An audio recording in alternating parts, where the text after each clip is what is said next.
Donald Trump sat down for an interview with Time magazine, and let's just say if brains were groceries, his cart would be empty. As what I'm about to read won't surprise you. President Trump says he has not asked the leader of El Salvador to return Kilmar Abrego Garcia to the United States. That's not really shocking. But the president made that comment in a lengthy 100 days interview with Time magazine.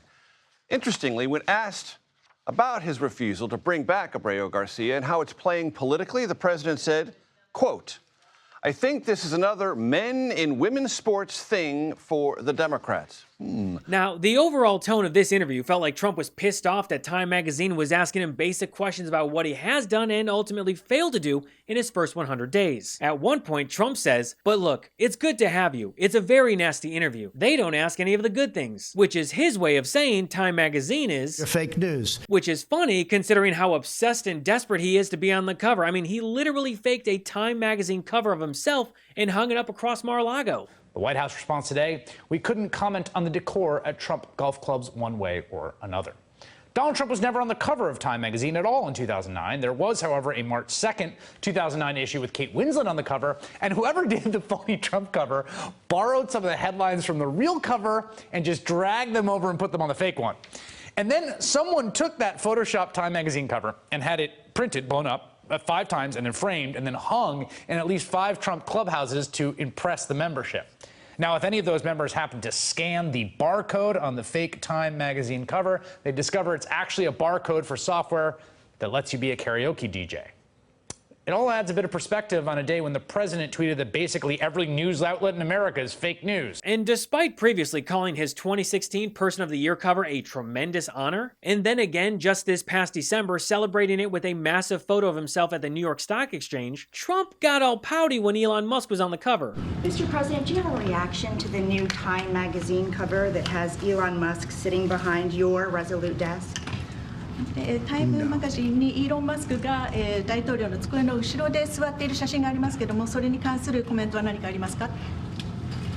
Is Time magazine still in business? I didn't even know that. Time magazine's sit-down with Trump was filled with lies, non-sequiturs, and peak Trumpian nonsense. Like when they brought up how Peter Navarro, Trump's trade Rasputin, promised 90 deals in 90 days. We're going to run 90 deals in 90 days is possible. The boss is going to be the chief negotiator. Nothing's done without him looking very carefully at it. He has such a fine attention to details. Good luck with that. And if we fast forward all the way to today, guess what? He's made 0 deals. And then you have a great line of questioning here. Let me read this. Not one has been announced yet. When are you going to announce them? The president says, I've made 200 deals. Then you ask, you've made 200 deals? And then the president says, 100%. Ah, yes, the famous economic principle. If you can't prove it, just double the number and then shout it louder. And then you ask, I think shrewdly, can you share with whom? And then the president says, because the deal is a deal that I choose.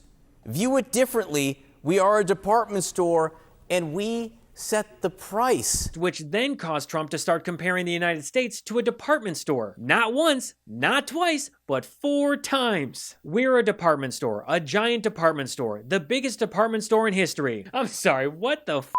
Everybody wants to come in and take from us. They're going to come in and they're going to pay a price for taking our treasure, for taking our jobs, for doing all these things. And just to really hammer it in, we're a department store and we set the price. I meet with the companies and then I set a fair price, what I consider to be a fair price, and they can pay it or they don't have to pay it. What the f*** is he talking about? Look, if America is a department store, then Donald Trump is the creepy old guy sexually assaulting women inside it. But he does have a weird history with it. I like that.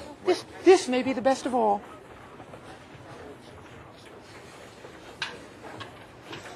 Oh, you dirty boy, you. Oh. Donald, I thought you were a gentleman. He was also asked about grocery prices, which, quick fact check, yep, have not gone down. The price of groceries has gone down. The only price that hasn't gone down is energy. Well, energy has gone down. Excuse me, let me change that. It's the interest rates, and interest rates have stayed the same. But almost every other thing, you take a look at what's going down. That was supposed to be about eggs, but somehow he got lost in a hedge maze of nonsense. It's like listening to a guy lose a fist fight with his own brain. And this next part is a perfect example. Will you call President Xi if he doesn't call you? No. You won't? Nope. Hasn't he called you yet? Yep. When did he call you? He's called, and I don't think that's a sign of weakness on his behalf. But you would think it's a sign of weakness if you called him? Look, no deal has been made, and China has not called. They're literally mocking Trump. The hashtag Trump chickening out has been trending with 250 million views. State TV has also been using one of the memes that has bursted onto the scene here when mocking President Trump officially, calling him the 10,000 tariff grandpa and saying that his constituents have been suffering because of some of his actions. The other memes that are going around, King Know-It-All and Trump the nation builder, but that nation is China. China is in a much better position to weather this storm, especially when Trump is going to flip-flop every day on his tariffs. If these tariffs are being slashed like this, that is backing off. And the only reason that you're backing off is it is so odd is that the entire fight was picked by him to begin with, right? I mean, this wouldn't be even a thing if he hadn't started it. And China has so far not had to give up anything yet. So Beijing seems to be sort of in shock and not able to believe it's luck. I mean, some of the things that are being said on Chinese social media, he's like a child who changes his stances instantly. Today's Trump beat yesterday's Trump. What will tomorrow's Trump do? It doesn't take a stable genius to realize why China keeps calling Trump's bluff. During this interview, no matter the question, immigration, groceries, trade, or the price of an Egg McMuffin, he always somehow wanders back to this one thought loop. Our country is going to be very rich in not a long period of time. Oh my God, here we go again. 2 weeks. 2 weeks. 2 weeks. 2 weeks. 2 weeks. 2 weeks. 2 weeks. 2 weeks. 2 weeks. 2 weeks. 2 weeks. 2 weeks. We are coming out with that plan in 2 weeks. And 2 weeks in Trump speak is code for never. But look, part of why Trump keeps saying rich and beautiful on repeat, I mean, besides the fact that he has the vocabulary range of a damp ham sandwich, is because he has no real policies. No specifics, no plans, no deals, just two adjectives duct taped together and hurled into the void.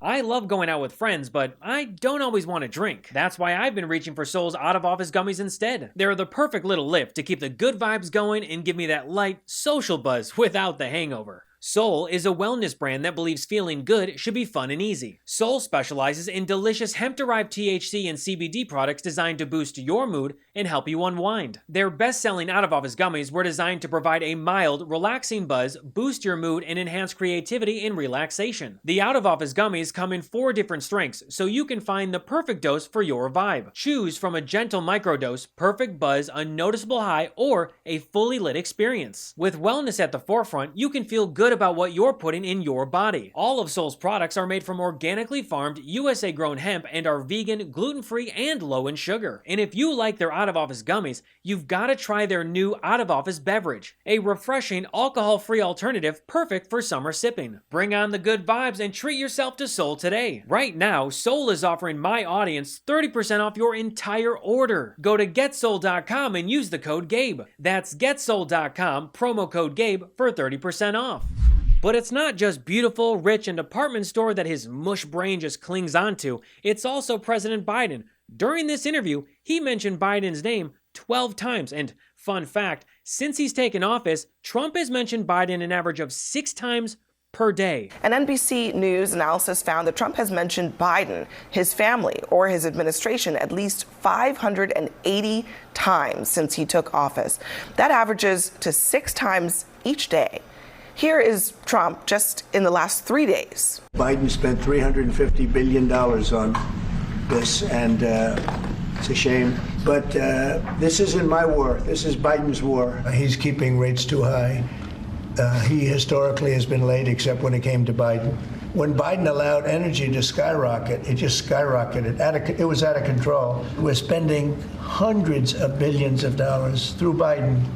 Biden should have never let that war happen. During the Biden administration, during that last year, was a horror show. We were having hundreds of thousands of people a month come in under Biden. Why are you so obsessed with me? Here's what's going on. Whenever Donald Trump is asked a question where he doesn't either know the two or he doesn't want to take responsibility for, he ends up as a distraction and ultimately a crutch. During the interview, when Trump brings up Biden, the interview responds with, "We spoke to him last year, Mr. President." Trump says, "Huh?" In less than 10 seconds, this moron forgot what he was talking about. Tell Trump, "We interviewed Biden a year ago." Trump says, "How did he do?" They reply, "You can read it." And Trump, without missing a beat, says, "Not too good, I read it." Amazing. He both doesn't know and already knows how it went. And this is the guy who recently bragged about acing a cognitive exam again. I'm a very stable genius. Then Trump starts talking about immigration. Trump says he completed the wall, but also wanted to build an extension because it was working so well. So let me get this straight. Trump built the wall, but he also needed to build more wall because it was so good at not doing anything? But also, if that wall worked so well when he built it, then how did that huge caravan of migrants come to the US like he said they did? Meanwhile, another part of the interview was just peak Trump law school. When asked about immigration and Kilmar Garcia's deportation case, Time asked, "Are you still committed to complying with all Supreme Court orders?" Trump says, "Sure, I believe in the court system." Sure, Jan. Time magazine presses further. The Supreme Court ruled 9-0 that you have to bring Kilmar Albrego Garcia. You haven't done so. Aren't you disobeying the Supreme Court? Trump responds, "That's not what my people told me. They said it was something entirely different." What? Time then quotes the actual ruling for Trump word for word because he's a child. The order properly requires the government to facilitate Albrego Garcia's release from custody in El Salvador. Are you facilitating a release? And Trump's response is,